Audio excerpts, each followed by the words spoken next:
Hi Gabriel, өнөөдрийн бичлэгээрээ бид нар бактест гэж юу юм? Бактест яг ямархуу байдлаар хийж болох юм? Ямархуу байдлаар хийх юм бол илүү үр дүнтэй юм бэ гэдгийг бүгдээрээ яг. Тэгэхээр бактест гэдэг нь юу юм бэ гэдгийг эхлээд хэдүүлээ мэдээж авцгаая. За бактест гэдэг нь ямар нэгэн стратеги олж мэдээж аваад эсвэл өөрөө стратеги зохиогоод тэгэхээр тэрүүнийгээ өмнөх чартны хөдөлгөөн дээр ямархуу үзүүлэлттэй байсан бэ?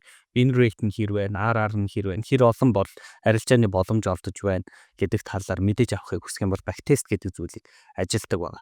За тэгээ бактест хийхийн тулд эхлээд мэдээж стратегийнхаа дүрмийг маш сайтар гаргаад ямар үед орох уу, ямар үед гарах уу, арилж байгаа ямар үед break even болгох уу гэд бүгднгийн сайн мэддэг байх хэрэгтэй.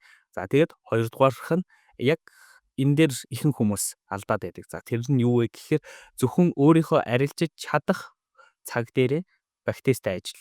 За жишээ нь хэрвээ нэг стратеги олж аваад за тэрүүнийгээ ямархуу байдлыг туршиж үзэх гээд за тэнгүүдлээ 24-д орлоо туршичдаг.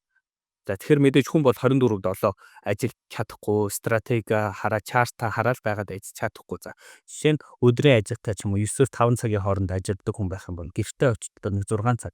6 цагаас хойшоогоо хэдэн цаг дундтгийн нэг 11 цаг хүртэл 12 цаг хүртэл тэр арилжаа хийх боломжтойгоо яг тэр хэсэг дээр л өөрийнхөө бактестийг ажиллана гэсэн үг. За аль эсвэл оройн цагаар завгүй байдаг ч юм уу тэгэх юм бол өдөрт Лондон гийн цагаар эсвэл Азия маркет дээр ч юм уу арилжаа хийдэг. За тэрүүнийгээ эхлээд тодорхойлох хэрэгтэй. За яаж тодорхойлох вэ гэх юм бол хэдэн арга зааж өгье. За мэдээж trading view дээр бактесттэй хийн.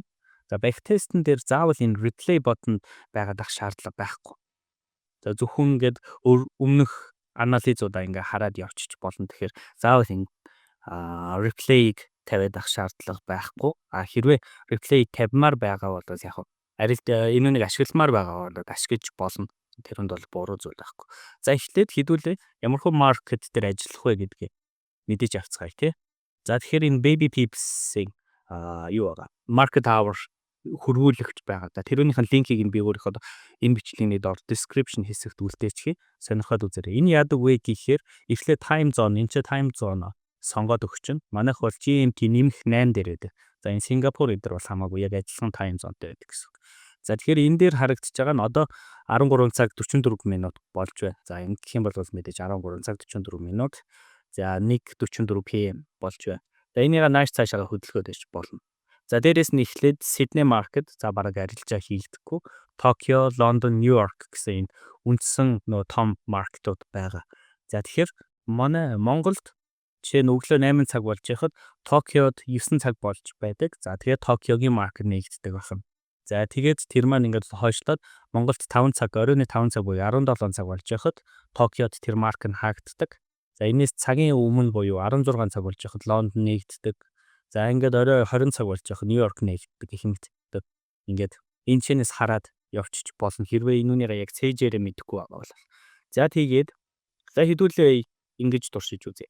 Өдрийн цагаар ажилтаа 9-өөс 5 цаг хүртэл ажилдаг. Гэрлүүгээ харьцаар адил 6 цаг болдог. Оройн 18 цаг болдог байлаа гэж төсөөлье. За тийм бол хэдүүлэнд чинь хэрэгтэй байж болохоор нэг индикатор байгаа. За тэр нь болохоор sessions гэх байгаа. За энэ logs algo-гийнх байвал бүр хэрэглэхэд амар санагддаг. За чарт руугаа оруулаад тэгээд тохиргоог нь хийж өгнө. За энэ дээрээс Нью-Йорк за энүүнийх нь нэрийг нь өөрчилж болдог шүү. За энэ дээр бол би шууд оруулахад нэг иймэрхүү харагдана. Бүх жишээ нь Лондон, Нью-Йорк, Сидней, Токио бүгдээр нь ингээд харьцагт хийгээд харуулж байгаа. За тэгэнгүүтлээ энийг яаж зохицуулах вэ гэх юм бол хэрвээ бактест хийх гэж байгаа бол зүгээр нэгийг нь үлдээгээд бусдыг нь энүүнийг нь чагтыг болиулчих. За тэгэнгүүтлээ энэ дээр бактест гэдэг юм өөрийнхөө дуртай нэрээ өгчих. За тэгэнгүүтлээ энүүнийхээ цагийг нь сонгоод өгчих. За орой 18 цагаас за нэг шөнийн 00 цаг хүртэл. За тэгээд энэ ч UTC гэж байгааз. За энүүнийг 8-аар тодорхой 8 болгоод өгчих. Манайх GMT нэмэх 8 байдаг учраас нэг иймэрхүү байдлаар тохируулаад өгч чинь. За тэгэнгүүт яг энэ дээр чинь сайхан чарт чинь гараад ир. За тэгэхээр энэ хооронд арилжаагаа харж болох нэ. Яг энэ хооронд. За тэгэхээр өдөр болгон ингээ сайхан яг арилжаагаа бактест хийх эсвэл арилжиж чадхаар цаг их чинь ингээ чартан дээр чинь автоматар тэмдэглээд хилээд өгчнө гэсэн үг. Тэгэхээр backtest ажиллах гэж байгаа бол өөрийнхөө төсөөлтөөр за би яг тиймчээ боломжтой. Тэгэхээр эндээс хоошоогоо би арилжааны боломж харах нэ. За жишээ нь энэ хавьд арилжааны боломж гарцсан байлаа гэж бодоход энэ үнийг тоохгүй арах нь ягаад гэх юм бол тухайн үед өөрөө арилжаа хийх боломжгүй байсан учраас. За тэгэнгүүт л ямар үед backtest ямар үед одоо тэр стратеги чинь боломж гаргаж ийн вэ гэдгийг яг энэ backtest-ийнхаа энэ жижигхэн дөрвөлжин дотор л хараад явна гэсэн үг. Тэрнээс биш яг ингээд backtest хийхээр бол 24 цаг ингээд компьютерийн ард чарт хараад байнга байгаад байж чадах юм шиг backtest хийгээд байдаг. За тэгэнгүүт нөгөө backtest нь аягүй дайжгүй RR өндөртэй, за арилжааны боломжууд win rate-ууд өндөртэй гараад байдаг. За яг тэгээд арилжаа хийгээд яваад үзэмгүүд нөгөөх нь яг сансны хөвшөлтөл бас тийм байгаад байж чаддаггүй. За тэгэхээр энэ бол нэг алдаа байна. За дараагийнх нь нэг алдаа болохоор яг стратегийн чинь дүрм яг чулуун дээр сийлцсэн юм шиг байх ёстой байгаад байдаг. За тэрнээс биш ингээд тухайн байдал нөхцөлдөө ингээ өөрчлөгдөд байдаг зүйл бол байж болохгүй. Тэгэх юм бол хитрхи замбраагүй. За тэгээ дээрэс нь дараад яг бодит арилжаанд ороод эхлэнгүүт нөгөө чи алдаатай гараад ашиггүй гараад эхэлдэг. За жишээ авч үзье. За breakout дээр арилждаг нэг хүн байлаа гэж бодъё тий. За энэ орой гарсан, энэ ёроол гарсан. Хэрвээ энэ орой ёроол хоёрын аль нэгийг сэтлэх юм бол би буцаж хурж ирээд за тэгэнгүүт retest хийгээд явангуут нь би арилжаанд орно гэдэг тийм стратегтэй байлаа гэж төсөөлцгөө тий. За тэгэнгүүт жишээ нь энэ ч бол дээшээ breakout хийгээ гараад ирсэн байна тий. За тэгэнгүүт стратегийнхаа зүгээс бол энэ ханш бүр доошоо ийшээгээ орж ирээд rejection аваад за ингээд дээшээ гарч ирнэ гэд төсөөлцсөн байгаад байдаг тий. За тэгэнгүүт яг backtest хийгээд үзэнгүүт яг ингээд дараагийнх нь хөдөлгөөнүүдийг нь харцсан болохоор хүмүүс нэг жоохон biased ч гэдэг. Тэр нь юу гэхээр за энэ арилжаагч би баг энэ дээр нь авчиж чадхаар л байсан юм байна да. Ягаад гэх юм бол өмнөх дээшээ гараад ирэнгүүт өмнөх энэ үнийг чинь retest хийгээд дээшээ явсан байна. За тэгэхээр би бол энэ дээр ингээд арилжаа хийж чадна. Тэгээ би бол нэг 386-тай RR-тай ашигтай гарчих байсан байна. Гэх мэтчлэн за тэгэнгүүт нөгөөдгөө би ашигтай байна гэд төсөөлч өгдөг. За тэгэхээр анхны нөгөө нэг ингэж орно гэсэн иймэрхүү байдалтайгаар орно гэсэн юу маань дүрм маань ингээд эвдэгдээд иймэрхүү байдалтай болоод иж болохгүй. Яагаад гэх юм бол дараа нь арилжаа хийхээр бүх зүйл чинь тов тодорхой байх ёстой. Бүх зүйл чинь бичснээр чинь стратегийн чинь дүрмээр чинь байх ёстой. Тэрнээс биш ингээ байнга хувьсаад ээж ерөөсө болохгүй зүйл гэдгийг анхаараарай.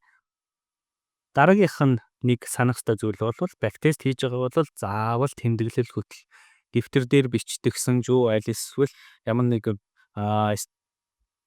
spreadsheet ашигладагсан жөө ямар нэгэн байдлаар заавал тэмдэглэл хөтөл backtest чинь хэр их win rateтэй байсан, RR нь хэд байсан, яг realistically яг үнэн бодтоор ямархуу хэмжээтэй одоо сардаа ч юм уу 7 хоногт ч юм уу хэдэн хувийн өсөлт үзүүлж чадхаар байна вэ гэдгийг нь заавал тэмдэглэж явах хэрэгтэй. За тэгэхээр тэмдэглэл хөтөлөх шаардлагатай байна. Google spreadsheet дээр заавал одоо дээр үеийнх шиг нөгөө нэг Office програмууд дээр Excel sheet дээр тэмдэглээд авах шаардлага байхгүй. Хүн болгон Google-тэй учраас Google Sheet дээр тэмдэглээд явцсан ч болно. За тэгээд тэрүүнийгээ ингээд хүснээр 6-аараа өөрчлөөд ээж болохгүй. За хэрвээ алдагдaltaй бол алдагдaltaйгаар нь үргэлжлүүлээд, ашигтай бол ашигтайгаар нь үргэлжлүүлээд явах ёстой. Тэрүүнээс биш за нэг стратеги айгүй гоё санагдаад эхлээд за түүнийгээ туршиж үзээ явж байсан чинь нөгөөдх нь жоохон адагдaltaй болох гээд ихлэнгүүт нь угаасаа бид нар ингээд дараагийнх нь хөдөлгөөнийг харж байгаа учраас за энэ бол ийм байсан юм чинь иймэрхүү байдлаар хөдөлж исэн юм чинь би ESL-ийг ингэж зурчий эсвэл entry-гээ энэчээ байччий гэдэг ингээд backtest хийж явахдаа дүрмээ өөрчлөөд ээж ерөөсө болохгүй. Тэгэхээр ашиг алдагдал чинь яг бодиттой байж ич дараа нь арилжаа хийхэд чинь бодиттой үр дүн гарна гэсэн үг. За сүүлийнх нь нэг жижигхэн TP оруулъя. За backtest хийх гэж байгаа бол дараагийнх нь хөдөлгөөнүүдийг ерөнхийдөө бол харчих гэдэг. За хэрвээ энэ replay-ийг одоо trading view-д мөнгө төлж replay гэдэг үйлдэлийг unlock хийх шаардлагагүй гэж үзэж байгаа бол эхлээд чарта бүр ингээд нарийнхан болгочих болно. За тэнгүүтлээ хоошоогоо явж болох хэмжээ хүртэл нь ингэж явж байгаад За тэгэнгүүтлээ за би энэчнээс л эхлээд бактестээ эхлүүлье гэд харангуутлаа чарта буцаагаад ингээд дээшээгээ дийлгээд илүү амархан нүдэнд харагдахад эвтэйхэн болгочихно гэсэн үг. За тэгэнгүүтлээ л яг энэчнээсээ харж эхэлнэ гэсэн үг. Инээс цаашаага гүйлгэхгүй баг багаар иймэрхүү байдалтайгаар бас гүйлгээд явж бодно. Keyboard-ныхаа right button одоо баруун тишээ явах button дээр ингээ баг багаар дараад за тэгээд энэчнээс аль болох дараагийн үйлдэлийг нь харахгүйгээр чартны дараагийн хөдөлгөөнийг харахгүйгээр өөрийнхөө бактестийг хийх юм бол тэр бактест чинь хамаагүй үнэн бодтой гарч ирнэ гэсэн. Нэгдүгээрт нь хоёрдугаар харах нь гэх юм бол за энэ доор go to хэсэг байгаа. За энэ дээр тавьж байгаад за яг л нөгөө нэг саяныхаараа ингэж ижигсгэж байгаад ишээ go to гэдэг ингэ явчих болно. За тэгэхээр let the variable bars ч юм уу те. Тэгээ хамгийн гол нь дараагийн хөдөлгөөнийг ерөөсө харахгүйгээр за яг өөрийн чин session эхлэхээр арилжаа хийж болох session эхлэнгүүт нь за тэнцэнээсээ эхлээд арилжааныхаа боломжийг одоо жишээ нь энэчнээс эхлээд арилжааныхаа боломжийг харж эхэлнэ гэсэн үг. За яг саяны жишээгээр бол за энэчнийг ярол энэчнийг орой үүсчлээ. За тэгэхээр би энэ хоёр дээрээс арилжааны боломж харнаа гэд.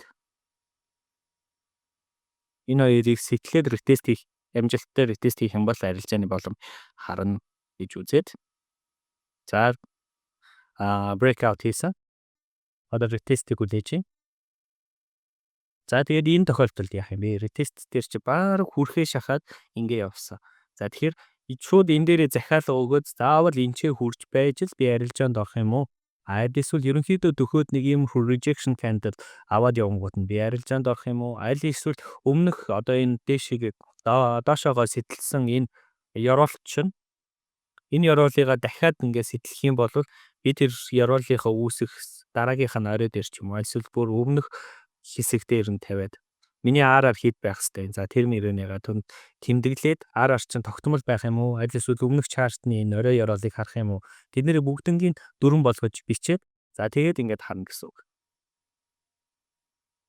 За жишээ нь энэ тохиолдолд бол за ингээд явж байгаад хэдэн пипийн дараа арилжааны дараа чинь одоо жишээ нь SL нь энэ 60 пип доошоогоо 60 пип явах юм бол SL-д зөвхөн break even болгоё гэж төсөөлье тий.